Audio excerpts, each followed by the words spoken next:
Bienvenue sur Leadershift, le podcast qui fait bouger votre leadership. Bonjour, c'est Vincent. Bienvenue dans un nouvel épisode de Leadershift. Cette semaine, nous continuons notre série sur le leadership transformationnel. Vous vous souvenez, nous avions défini le leadership transformationnel comme possédant 4 dimensions: l'influence idéalisée, la motivation inspirante, la stimulation intellectuelle et la considération individualisée. C'est le modèle des 4 I, puisque nous avons idéalisé, inspirante, intellectuelle, individualisée. La semaine dernière, nous avions étudié l'influence idéalisée, et nous allons donc, cette semaine, nous pencher sur la motivation inspirante. Alors, qu'est-ce que ça veut dire ? La motivation inspirante, c'est une dimension du leadership transformationnel dans laquelle les leaders utilisent des outils de motivation et d'inspiration pour motiver les collaborateurs et collaboratrices à dépasser les attentes, à atteindre les objectifs ambitieux, à travailler pour le mieux et pour le bien.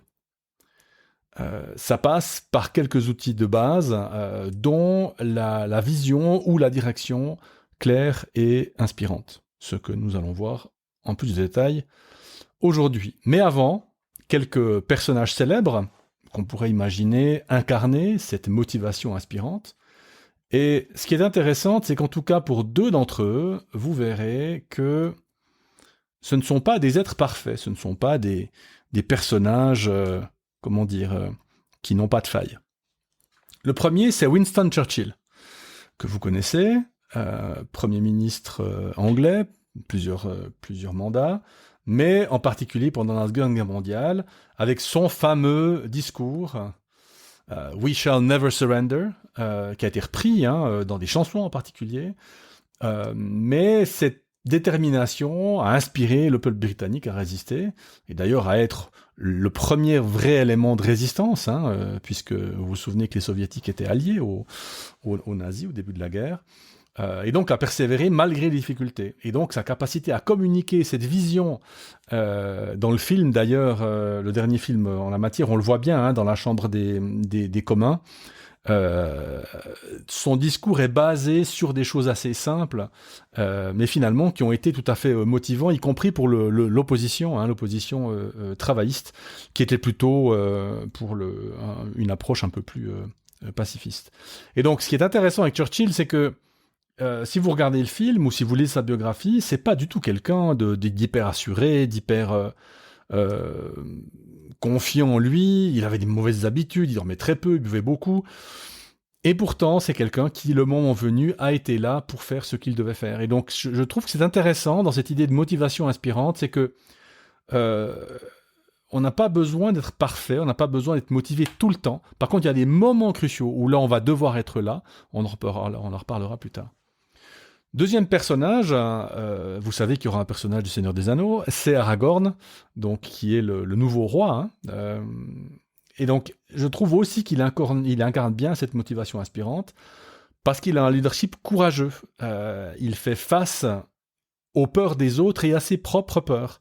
Vous vous souvenez de cette scène où il hésite, il n'a pas confiance en lui, il ne sait pas s'il peut être l'héritier d'Erendil, et il se demande, mais est-ce que je vais y arriver, est-ce que je vais pouvoir le faire ? Et bien, à un moment donné, il réussit à rallier les autres autour d'une cause commune, et donc je trouve aussi un exemple de motivation inspirante, cette idée que d'un côté, c'est quelqu'un qui apparaît fort, mais qui a aussi des faiblesses, mais auxquelles il sait faire face.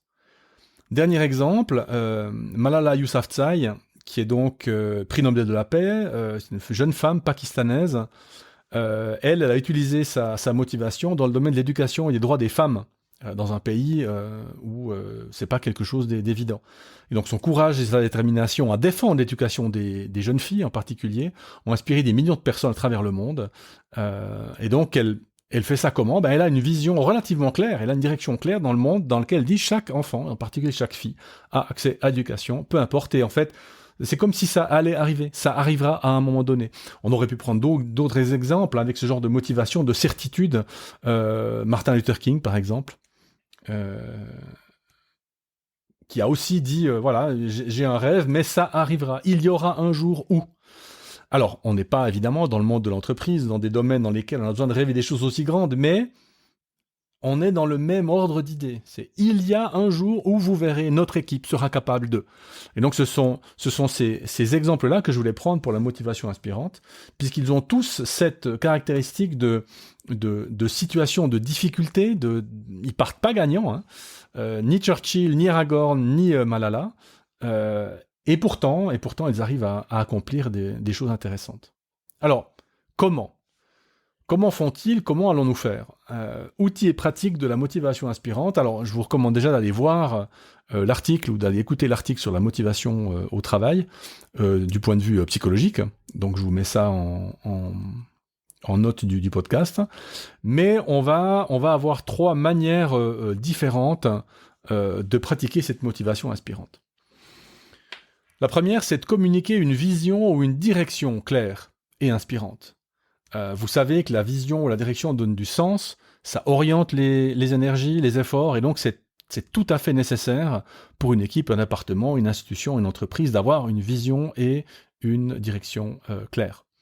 Alors, il faut commencer par définir cette direction. Alors, vous pouvez la formuler, par exemple, avec une phrase ou plusieurs phrases. Pas très long. En général, plus c'est court, plus ça a d'impact. Et assurez-vous que cette direction est alignée, évidemment, avec les valeurs et les objectifs de l'organisation dans laquelle vous travaillez. Mais assurez-vous aussi qu'elle soit compréhensible, en tout cas dans sa première version, et motivante pour l'ensemble des membres de l'équipe. Parce que la deuxième étape, c'est pas maintenant de le mettre sur les murs et puis de faire des flyers, mais c'est d'encourager la participation, d'impliquer les membres de l'équipe dans le processus de réalisation de la vision, à partager leurs idées, contribuer activement, comment est-ce qu'on peut faire, quels sont les moyens qu'on peut mettre en œuvre, voire peut-être potentiellement, voire même probablement, à modifier certains des aspects de cette direction ou de cette vision. Pour la pratiquer, vous allez utiliser des symboles, des gestes, des métaphores pour renforcer cette direction. La métaphore a le désavantage d'être floue, mais a l'énorme avantage de parler aux émotions, de parler à ce qui fait le cœur de la motivation des gens. Et donc, la symbolique aura son importance. Par exemple, tout ce qui est célébration des milestones, célébration sociale, les anniversaires, les apéros, tout ça sont des choses qui sont importantes pour la vie de l'équipe, mais aussi pour célébrer ce qui fonctionne bien dans l'équipe, les éléments de progrès qui ont été mis en place par l'équipe.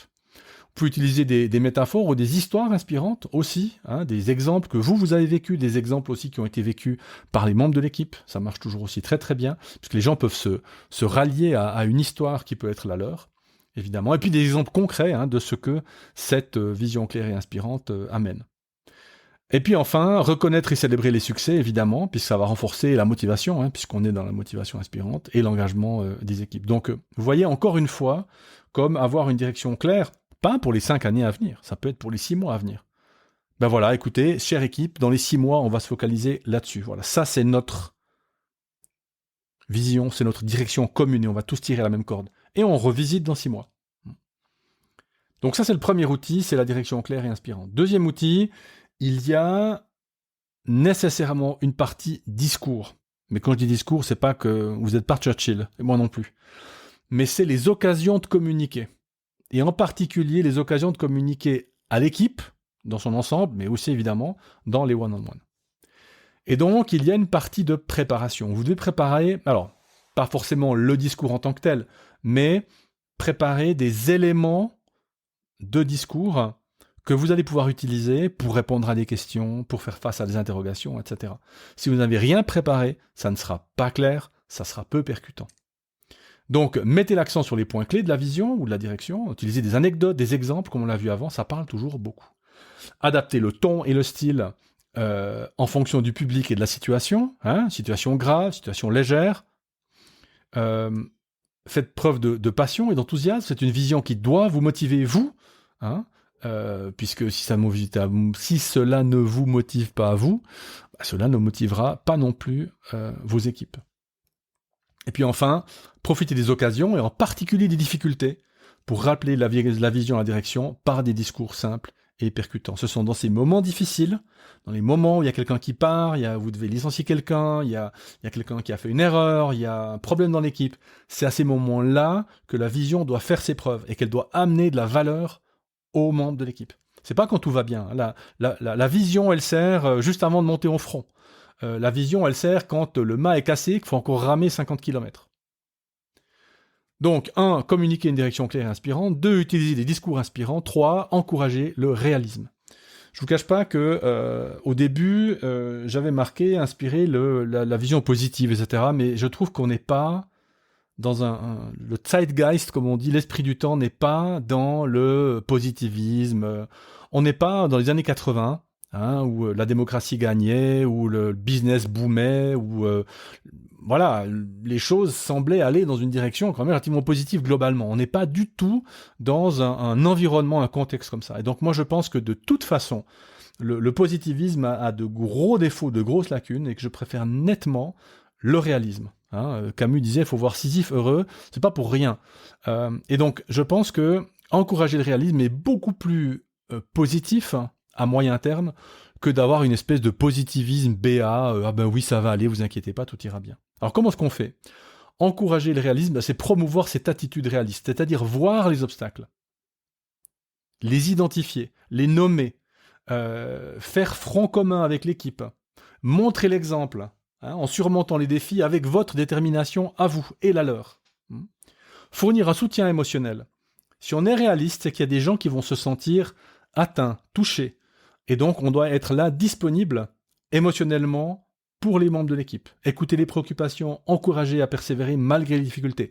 C'est beaucoup plus difficile que de donner une claque dans le dos en disant « mais t'inquiète, ça va aller ». Ensuite, renforcer la résilience. Comment ? En aidant les membres de l'équipe à développer justement ces aspects de « mais comment est-ce que j'ai fait la dernière fois pour passer à travers cet exemple-là, à travers cette difficulté-là ? Qu'est-ce que j'ai mis en œuvre ? Qu'est-ce que j'ai utilisé dans ce que je savais déjà faire ? Qu'est-ce que j'ai en plus aujourd'hui dans mon rucksack, comme on dit, dans mon sac à dos, pour pouvoir passer par-dessus cette difficulté ? Et enfin, du coup, encouragez-les à voir les difficultés, certes comme des difficultés, mais aussi comme des opportunités de croissance et de développement. Donc, on est vraiment dans le réalisme, alors peut-être pas un réalisme tragique, mais un réalisme, comment il faut dire ? Je ne veux pas dire positif, ça serait bizarre, mais vous voyez qu'on essaye quand même d'avancer. On pourrait dire de réalisme constructif, peut-être, c'est peut-être le meilleur mot que je puisse utiliser. Réalisme constructif.